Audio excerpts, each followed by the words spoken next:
नमस्ते बच्चों। आज मैं एक बहुत ही रोचक पाठ के साथ आप लोगों के सामने उपस्थित हूँ। यह है गीति रीति का यह पाठ है। इसके कवि एक राष्ट्रवादी मनोवृत्ति के कवि हैं। इस गीत में इन्होंने मनुष्य के अंदर जो पराक्रम है, जो ऊर्जा है, जो जागरण है, उसको हमेशा इस जीवन के विकास में लगाने के लिए, उपयोग करने के लिए कहा है। वे हम सबको एक नई चेतना, एक नई ऊर्जा इस कविता के, इस गीत के माध्यम से प्रदान करने की कोशिश किए हैं। तो आइए हम लोग इस का वाचन करते हुए हिंदी अर्थ जानते हैं। चल चल पुरतो निधि ही चरणम। इसके पहले हम लोग थोड़ा सा इस पाठ का जो शीर्षक है उस पर विचार करते हैं। सदैव पुरतो निधि ही चरणम। सदैव मीन्स हमेशा, पुरतो, पुरतो मीन्स आगे, निधि ही रखो चरणम, चरण को। कहने का मतलब कि हमेशा अपने चरण को आगे ही बढ़ाओ, आगे ही रखो। आइए इसका वाचन करते हैं, इसका हिंदी अर्थ जानते हैं। चल चल पुरतो निधि ही चरणम। इस कविता के यूं कहे कि इस श्लोक के माध्यम से, इस गीत के माध्यम से कवि लोगों को प्रेरित करते हुए कहते हैं कि चल चल, चलो चलो, पुरतो आगे, निधि ही चरणम, अर्थात अपने पैर को हमेशा आगे के तरफ रखते हुए चलो।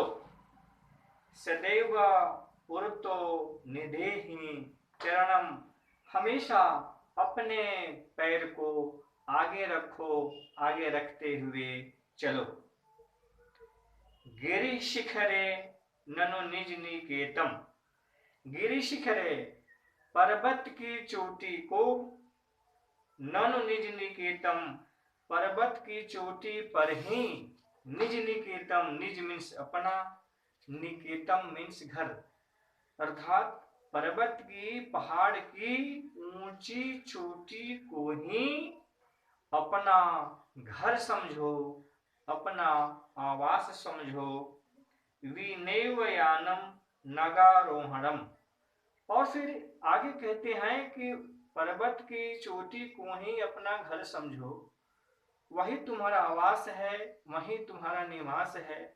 और हाँ, वहां जाने के लिए, पर्वत की चोटी तक जाने के लिए विनैव नहीं है, यानम कोई भी साधन संसाधन, पर्वत की चोटी तक जाने के लिए कोई भी सवारी नहीं है, पर्वत की चोटी पर जाने के लिए कोई सवारी नहीं है। इसके लिए तुम्हें कोशिश करनी होगी और सफलता प्राप्त करनी होगी। बिना साधन, बिना सवारी के ही पर्वत की चोटी पर तुम्हें जाना होगा। बलम स्वकीयम भवति साधनम। बलम स्वकीयम, अपने अंदर के बल के माध्यम से ही, अपने बल के माध्यम से ही, जो तुम में, तुम्हारे शरीर में निहित है, तुम्हारे मन में, हृदय में, आत्मा में जो बल है, उसी के बल पर, उसी के आधार पर तुम्हें पर्वत की चोटी पर जाना होगा। सदैव पुरतो, हमेशा, सदैव पुरतो निधि ही चरणम, हमेशा अपने पैर को आगे रखो, अर्थात आगे की तरफ बढ़ते जाओ। अगले अनुच्छेद में गीतिकार कहते हैं पथि पसाड़ा विषमः प्रकरः। कहते हैं कि रास्ते में पथि पसाड़ा, रास्ते में बहुत ही प्रतिकूल अवसर आएंगे, विषमः प्रकरः और कष्टदायी हानिकारक प्रखरा पहाड़ जो कटीले होंगे, पैर के तलों में चुभेंगे। हिंस्रा इतना ही नहीं, रास्ते में बहुत ही हिंसक जानवर मिलेंगे, पशु मिलेंगे, परितु घोड़ा। रास्ता बहुत ही कठिन होगा, दुर्गम होगा, घोर विपत्ति वाला होगा।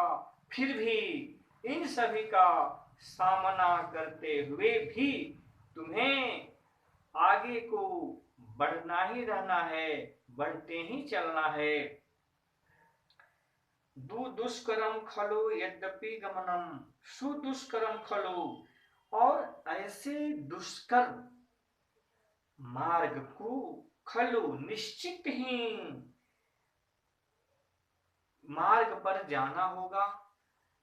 इसके साथ ही हमें कई मुसीबतों का सामना करना पड़ेगा और अपने लक्ष्य की प्राप्ति के लिए जितना भी अनुकूल परिस्थिति न होते हुए भी, प्रतिकूल परिस्थिति में भी हमें हमेशा आगे की तरफ बढ़ते ही चलना है।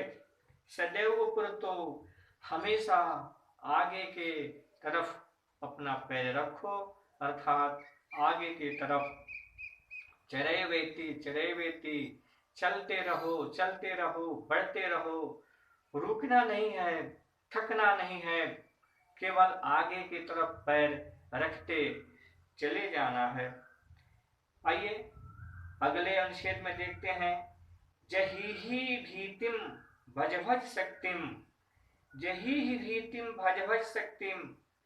इस अनुच्छेद में गीतकार ने अपने इस गीत के माध्यम से हमारे अंदर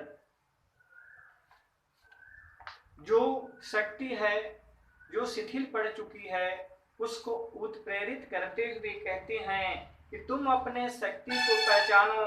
तुम्हारे अंदर बहुत सारी शक्तियां भरी पड़ी हैं, तुम उसको पहचान नहीं रहे हो, उसको पहचानो और उस शक्तियों के बल पे हमेशा आगे की तरफ बढ़ने की कोशिश करो। इतना ही नहीं, विधि ही राष्ट्र तथा अनुरक्तिम, और अपने देश के प्रति, अपने राष्ट्र के प्रति तुम्हारी कुछ न कुछ तो कर्तव्य है, उसको जगाओ और अपने देश से प्रेम करो, अपने राष्ट्र से प्रेम करो। कुरु कुरु सततम, करो सततम, हमेशा करो। ध्यायम स्मरणम, और इसको ध्यान देते हुए, याद करते हुए अपने देश के प्रति कर्तव्यों का पालन करो, देश से अनुरक्ति करो, देश से प्रेम करो। सदैव पुरतो, हमेशा आगे की तरफ अपने कदम को रखो, हमेशा आगे की तरफ बढ़ते चलो। इस प्रकार हम देखते हैं कि गीतकार इस गीत में हम सभी को, आप सभी को एक नए जागरण के साथ, एक नए संदेश के साथ जीवन में आगे बढ़ने के लिए कितना भी मुसीबत हो, सबका सामना करते हुए हमें इस जीवन पथ पर, प्रगति के पथ पर आगे बढ़ते रहने की प्रेरणा देते हैं। इस पाठ में कुछ प्रश्न भी हैं, उन प्रश्नों का आप हल करेंगे, उन प्रश्नों को हल करेंगे। कोई दिक्कत होगी तो जब विद्यालय खुलेगी उस समय हम लोग रूबरू होकर के उन प्रश्नों का समाधान निश्चित रूप से कर लेंगे। धन्यवाद।